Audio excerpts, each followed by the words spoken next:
Good morning, students. Today we are going to discuss gravitation, and it's a very interesting topic in which we will see how we all are standing on the surface of Earth, how everything is attracted, and so on. So let us start. Force is necessary to produce motion in a body. This thing all of you know. Whenever motion is there, that means an object is displaced from one place to another place, then for that force is required. We have already seen in the previous chapter, that is forces and laws of motion. So now let us see further, that is, if a stone is dropped from a height, it always falls towards the earth. Why? This, have you ever thought about it? It is due to that because the earth exerts a force of attraction, that is called gravity, on the stone and pulls it down. We are going to see this reason in the whole chapter, that is why anything, maybe stone, maybe any other object, if we drop it from a height, then what happens? It always falls down. You have already seen or heard of a story of Newton, in which he sat under a tree and he saw that an apple is falling down. So what he thought? He thought that why the apple is always falling down, why not upwards? So this gave to a very new thinking, that why everything is attracted towards the ground floor, not upwards. So let us see next, that is, earth attracts or pulls all the objects towards its center. Okay, earth is always attracting its every object, that's why everything falls downwards. The force with which the earth pulls the object towards it is called as gravitational force. Okay, and for earth it is known as gravity. So attraction of earth towards every object is known as the gravitational force. Now let us see some of the examples. For example, rain falling to the earth. What happens? The rain is always, once you see the water drops, always falls down. This is one of the best example of gravitation. Now second one is flow of water in the rivers. What happens? It always flows down. So have you seen the mountains? When the river falls from the mountain, what happens? It always falls downwards. It is again due to the gravitational force. Next is, we can stand firmly on the ground. Again, it is due to the attraction of the earth that we stand firmly. Now let us see what Newton gave. According to Newton, every object in this universe attracts every other object, okay, with a certain force. Always, if two objects are there, the force of attraction is always there. So the force with which two objects attract each other is known as gravitational force. Okay, this was the statement given by Newton on gravitational force. Now let us see further. Now this law was given the name universal law of gravitation, and it was given by Newton. It states that every body in the universe attracts every other body with a force which is directly proportional to the product of their masses and inversely proportional to the square of the distance between them. So let us see further with the help of this figure. Here you can see two figures are given, okay, m1 and m2. Let the first one be A having mass m1 and the second one be B having mass m2, and the distance between the center of these two objects be small r. So what happens? Suppose two bodies, this is the explanation, suppose two bodies A and B of masses and m1 and m2 are at a distance r from each other, and let the force of attraction, of course two objects are there, force of attraction will be there, so the force of attraction between these two bodies be F, capital F. Okay. Now according to Newton's universal law of gravitation, this force by which both the objects are attracted, it is directly proportional to the product of their masses, that is m1 and m2, and the second line of the statement is inversely proportional to the square of distance between them. So this is the universal law of gravitation. So from both the equations, what we see that F is directly proportional to m1 m2 and F is inversely proportional to r square. If we remove this proportionality sign, so we will put a proportionality constant, let us denote it by capital G. So this G is known as universal gravitational constant. Okay. So whatever be the two objects in the universe, and if force of attraction is F, m1 is the mass of first object, m2 is the mass of second object, and r is the distance between them, then there is always a gravitational constant. Now here a few points you have to note, that is, if the distance between two bodies is doubled, okay, then the gravitational force becomes 1/4. We have already seen, if this is one of the object, this is the second object, and the distance between these two objects is r. So what we have to see, that if this distance is doubled, that is, instead of r there is 2r, so what happens to the gravitational force? It becomes 1/4. Similarly, if the distance between them is halved, that is reduced, then the gravitational force becomes 4 times. Okay. Now let us come to unit of universal law of gravitational constant, that is G. It is from this equation we see that G is equal to F into r square upon m1 into m2. So unit of force here is, we already know, it is Newton, distance is meter, and mass is kg. So the unit of gravitational constant G is Newton meter square per kg square. Okay. Now come to next topic, that is value of G. If the masses m1 and m2 of two bodies are 1 kg each, okay, mass of the first object is 1 kg, mass of the second object is again 1 kg, and the distance is r, then force and the distance between them is 1 meter, then we always say that the force of attraction is equal to the gravitational constant. The gravitational constant G is numerically equal to the force of gravitation. Okay, and the value of the universal constant, you have to see this, it is 6.67 into 10 is to power minus 11 Newton meter square per kg square. Don't forget to write the unit. Now let us see next topic, that is gravitational force between objects of small size and big size. Okay, if we consider one of the object as smaller and the other object as bigger, then what will be the gravitational force? Suppose, let us see first case. If we consider two balls of mass 1 kg each and the distance between them is 1 meter, then they attract, and the force of attraction, same universal law of gravitation is applied. Okay, so substitute the value of mass.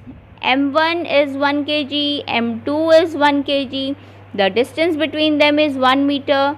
So what is the value of G? It's 6.67 into 10 to the power minus 11. So substitute it, what we see here, F is equal to 6.67 into 10 to the power minus 11 Newton. Okay, so we can say the gravitational force of attraction between two balls of 1 kg each and 1 meter apart is 6.67 into 10 to the power minus 11 Newton, and it is very small force. Why small force? Because you can see here it is 10 to the power minus 11. Let us see one numerical based on this. Calculate the force of gravitation due to earth on a ball of mass 1 kg lying on the ground. So what we have to do? Force of gravitation we have to calculate. You know, earth is quite bigger and the ball is very small in comparison to the earth. So this is the case when one of the object is big and another is very small. Here mass of the earth is given, radius of the earth is given, and the gravitational constant is given. So again substitute these values in the universal law of gravitation. G, then m1, then m2 and r. R should always be in meter and m should always be in kg. Okay. Now substituting this value, what we see here?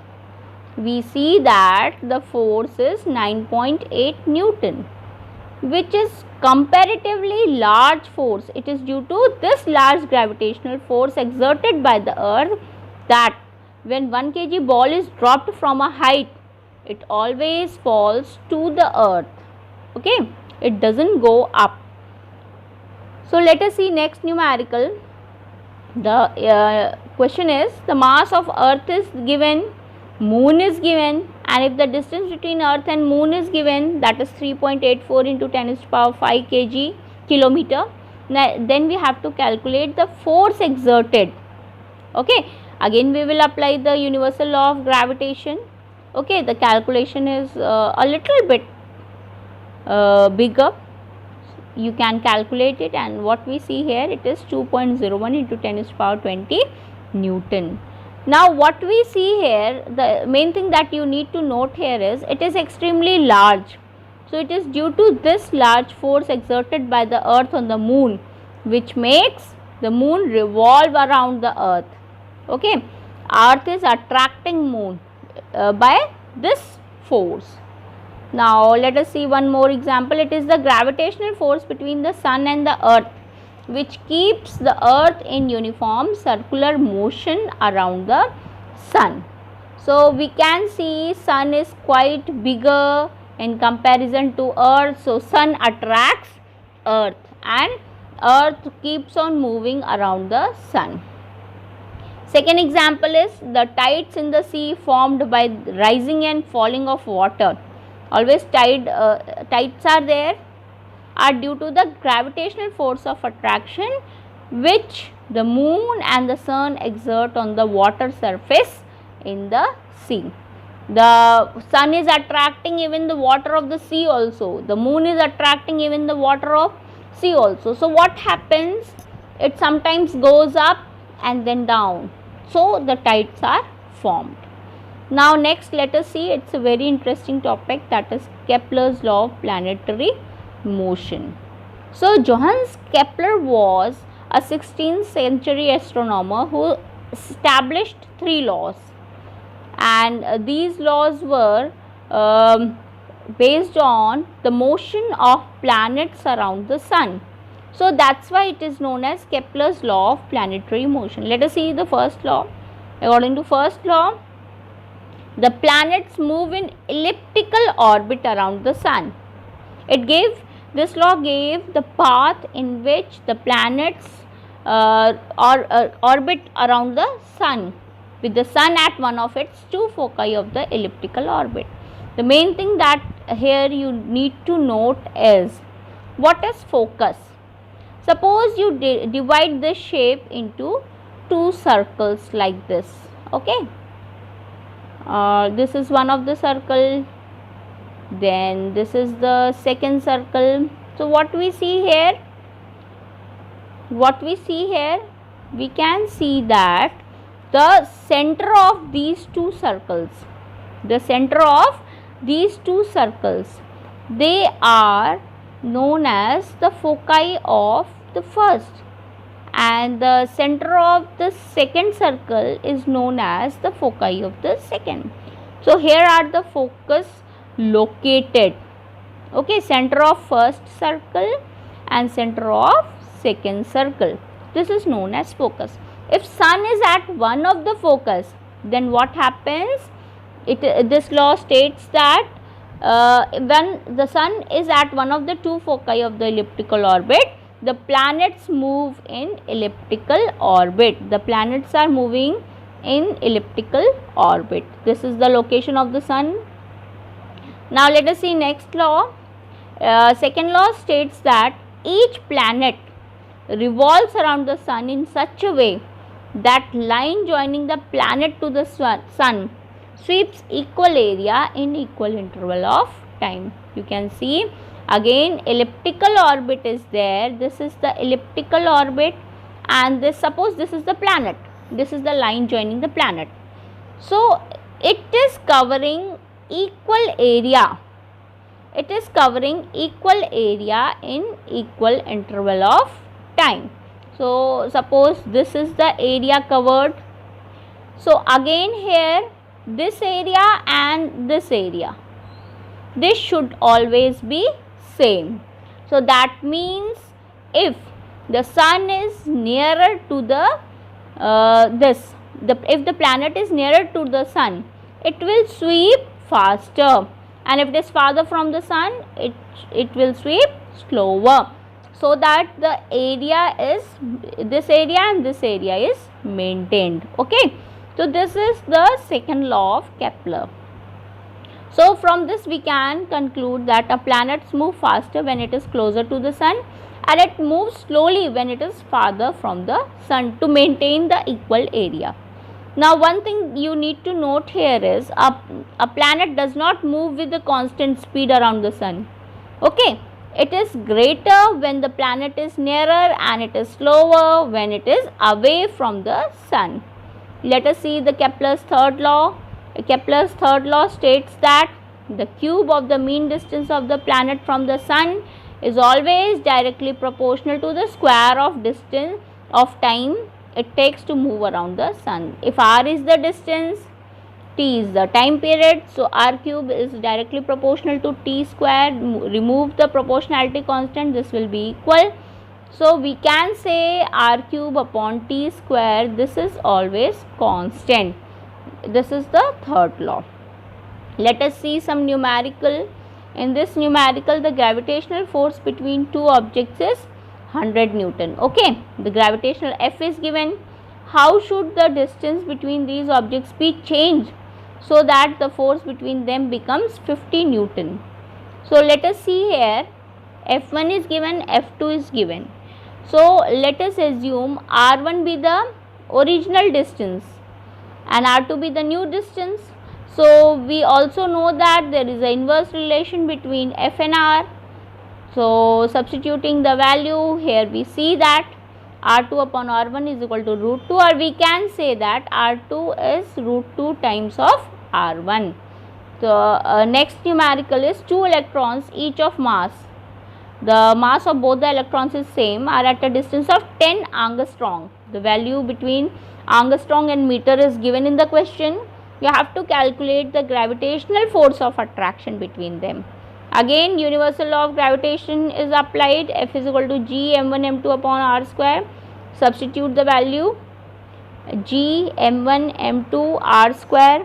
Now after substituting this, what we see that the force of attraction is 5.52 into 10 to the power minus 53 Newton.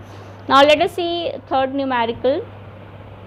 Two bodies A and B having mass 2 kg and 4 kg are separated by 2 meter. Where should a body of mass 1 kg be placed so that the gravitational force becomes 0? Here one thing you need to note here is three bodies are there, A, B and C. C body is to be placed between A and B. Mass of body A is given 2 kg, mass of B is 4 kg, and mass of the third object which is to be placed is 1 kg. So let us assume the distance between A and C be x and B, C be 2 minus x. So by gravitational force, universal law of gravitation, on C, gravitational force on C due to A and gravitational force of C due to B will be equal. So substituting this value, here you have to see m1 is 2, m2 is 4, and after simplifying, what we see here is the distance between A and C is 0.83 meter. Now let us come to next, relation between Newton's second law and gravitation. According to Newton's second law, force is equal to mass into acceleration. There is an inverse relation between mass and acceleration. So if the mass is greater, acceleration will be slower, and if mass is smaller, the acceleration will be faster. So this is the reason why we can see the stone falling towards the earth. Actually, earth and stone both are attracting each other, but the mass of earth is quite larger than that of the stone. So the acceleration in the stone is greater than the acceleration on the earth. Okay, now let us come to next topic, that is free fall. What is free fall? The falling of a body or object from a height towards the earth. Okay, anything which falls down is known as gravitational force of earth, and it is called as free fall. Let us see one experiment. In this experiment, an experiment was conducted by Galileo. What happened? The Leaning Tower of Pisa was there, and two stones of same mass were dropped. So they saw that both the stones hit the ground at the same time, showing that the acceleration of freely falling object does not depend on the mass of the object. Later on, more clarification was given by Robert Boyle. He did the experiment in vacuum. Vacuum was created, a glass jar was taken, and the air was removed, and a stone and a feather a coin and a feather was dropped. And what happened? Both fall down at the same time. This shows that in vacuum, both of them accelerated with the same speed in the absence of air resistance. So let us see next, acceleration due to gravity. What is acceleration? The uniform acceleration produced in a freely falling body is known as acceleration due to gravity. Now let us calculate the acceleration due to gravity of our earth. If a body is of mass m, r is the distance of the object from the center of the earth, earth is of mass capital M, then the force exerted by the earth is F is equal to g m into m upon r square, where g is the gravitational constant.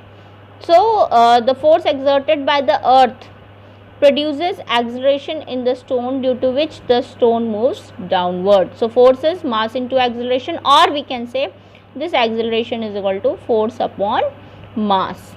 Substituting F, we get acceleration is capital G into m upon r square.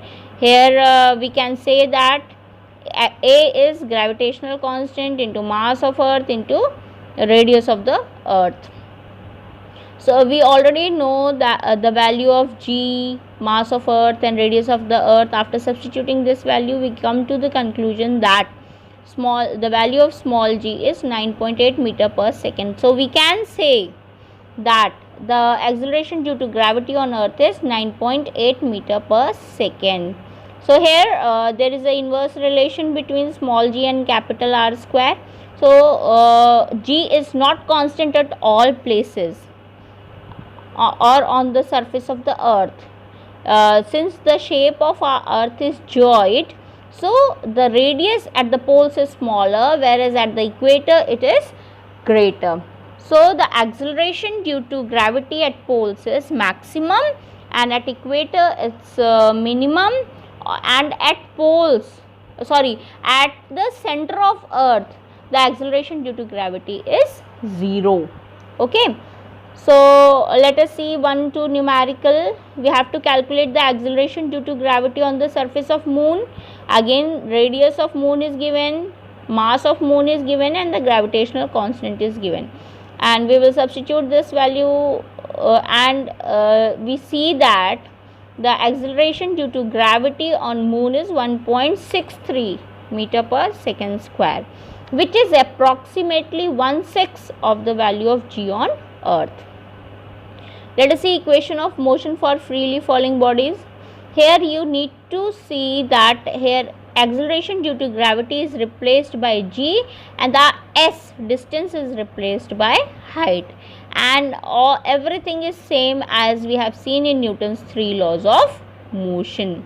So g is always positive if the body is falling downwards, and it is negative if it is thrown upwards. Let us see one numerical. A piece of stone is thrown vertically upwards and it reaches a maximum height in 3 seconds. Acceleration is given. Now we have to calculate the initial velocity, that is small u. Okay, so t is given 3 seconds, v is 0. Since the body is thrown upwards, so it's minus 9.8. We need to calculate u. One thing you need to keep in mind is that the value of g, if it is not given in the question, you have to always take it as 9.8 meter per second square. Now substituting this value, we see that the initial velocity is 29.4 meter per second. Let us see next question. A stone is dropped from a height of 20 meter. We have to calculate how long will it take, that means time to reach the ground, and what will be its speed when it hits the ground. So h is given 20 meter, t we need to calculate, g it is given in the question, it is 10 meter per second square, u is 0, and v we have to calculate. So substituting this in second law of this equation, we get t is equal to 2 seconds, and v is equal to u plus gt, we get v is equal to 20 meter per second. Next question is, a stone is thrown vertically upwards with a speed of 20 meter per second. Okay, and how high will it go before it begins to fall? So u is 20 meter per second, g is minus 9.8, h we have to calculate, and v is equal to 0. Since we know that v square minus u square is equal to 2gh, substituting this value, we get h is equal to 20.40 meter. Now next question is, when a cricket ball is thrown vertically upwards, it reaches a maximum height of 5 meters. It is going against the gravity. So what was the initial speed, that is u, and how much time is taken by the ball to reach the highest point? Here we have to take g as 10 meter per second. So let us substitute the values. We see that v square minus u square is equal to 2gh.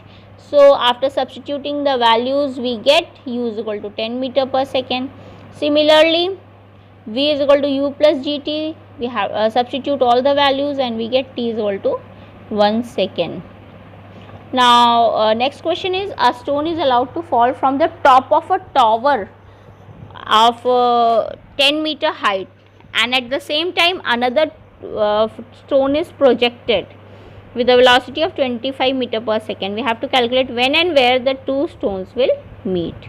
You see here, this is one of the stone from downwards, and this is the first stone which is dropped from upwards. So let us assume that they meet at a distance of x meter from the ground.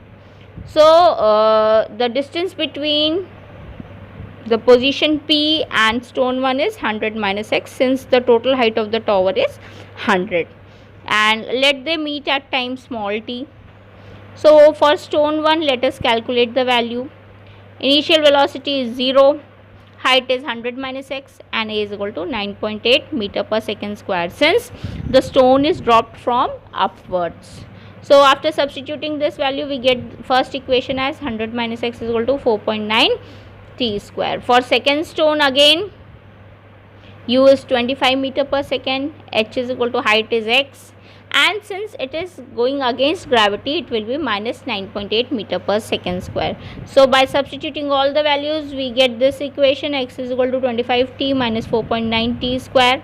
From 1 and 2, we see that t is equal to 4 second, and from equation 1, height is 21.6 meter. Now let us come to the last topic of this video, that is mass and weight.